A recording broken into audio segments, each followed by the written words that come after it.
भारतीय corporate media की सबसे बड़ी त्रासदी ये है कि आज उसके लिए खबर का अर्थ केवल क्लिक और टीआरपी रह गया है। संवेदना, सत्य और पत्रकारिता का विवेक जैसे अब किसी कब्र में दफन कर दिया गया है। धर्मेंद्र जैसे अभिनेता जिन्होंने भारतीय सिनेमा को दशकों तक अपनी मेहनत, ईमानदारी और करिश्मे से सजाया, उनके स्वास्थ्य को लेकर मीडिया ने जिस तरह से गैर जिम्मेदारी दिखाई, वो न केवल शर्मनाक बल्कि पत्रकारिता के पतन की भयावह मिसाल है। कई चैनलों और वेबसाइटों ने बिना पुष्टि किए धर्मेंद्र के निधन की झूठी खबरें चला दी। सोशल मीडिया पर रिप धर्मेंद्र के ट्रेंड बनने लगे और सैकड़ों फेक अकाउंट्स ने इस अफवाह को आग की तरह फैला दिया। ये वही दौर है जब किसी इंसान की सांसों से पहले उसकी मौत की खबर ब्रेक करना पहले दिखाने की होड़ बन चुकी है। दरअसल सच्चाई इसके बिल्कुल उलट थी। धर्मेंद्र बीते 1 नवंबर को सांस लेने में तकलीफ के चलते मुंबई के ब्रिज कैंडी अस्पताल में भर्ती किए गए थे। 89 वर्षीय उम्र में ये स्वाभाविक था कि उनके स्वास्थ्य को लेकर चिंता हो, परंतु मीडिया को जिस संवेदनशीलता से खबर को संभालना चाहिए था, उसने उसे सनसनीखेज बना दिया। लगभग 11 दिन डॉक्टरों की निगरानी में रहने के बाद बुधवार सुबह जब धर्मेंद्र को डिस्चार्ज किया गया, तब जाकर उनके करोड़ों चाहने वालों ने राहत की सांस ली। अस्पताल सूत्रों ने बताया कि धर्मेंद्र अब घर पर हैं और धीरे धीरे रिकवर कर रहे हैं। परिवार में हेमा मालिनी, ईशा देओल, सनी देओल और बॉबी देओल लगातार उनके साथ रहे।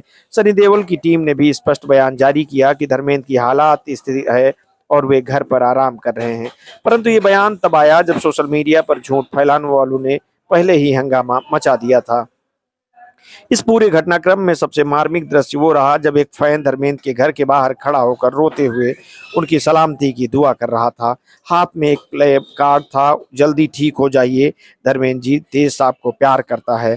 यही असली भारत है, वो भारत जो अपने हीरो को भगवान की तरह पूजता है, जो सिनेमा से भावनाएं जोड़ता है और जो अफवाहों पर नहीं बल्कि दिल की सच्चाई पर भरोसा करता है।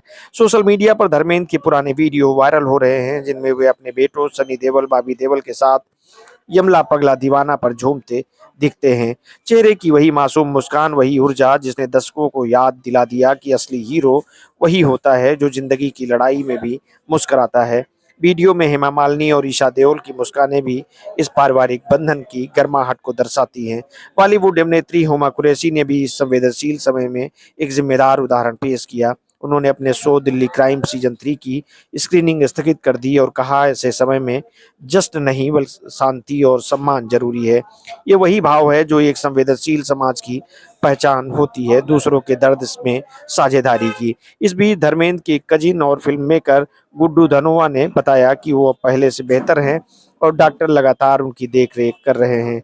गुड्डू धनोआ की बातों में परिवार की एकजुटता और धैर्य झलकता है, जो हर मुश्किल घड़ी में इस परिवार की पहचान रही है। मीडिया की इस लापरवाही ने एक बार फिर सवाल खड़ा कर दिया है कि क्या कारपोरेट न्यूज रूम अब संवेदनशील मनुष्यों की जगह बॉट्स और ब्रेकिंग ग्राफिक्स के हवाले हो चुके हैं। धर्मेंद्र जैसे कलाकारों ने इस देश को मुस्कानें दी, दिलों में जोश जगाया और सिनेमा के जरिए एक पूरी पीढ़ी को प्रेरणा दी, पर जब उनका नाम फेक खबरों के बीच खींचा जाता है तो ये न केवल उनका अपमान होता है बल्कि समाज के सामूहिक विवेक पर भी प्रश्न चिन्ह लगता है। आज धर्मेंद्र घर लौट चुके हैं, फैंस की दुआएं रंग लाई हैं और परिवार राहत में है, लेकिन इस प्रकरण ने ये जरूर दिखा दिया कि भारत में मीडिया की नैतिकता अब पुनर्जन्म की प्रतीक्षा में है। झूठी मौत की खबर से टीआरपी कमाने वाले चैनलों को ये समझना होगा कि संवेदना के बिना पत्रकारिता पत्रकारिता नहीं, व्यापार है। धर्मेंद्र का मुस्कुराता चेहरा इस देश की सांस्कृतिक आत्मा का प्रतीक है और यही मुस्कान आने वाली पीढ़ियों को याद दिलाएगी कि सत्य, सहानुभूति और मर्यादा यही असली न्यूज की वैल्यू है।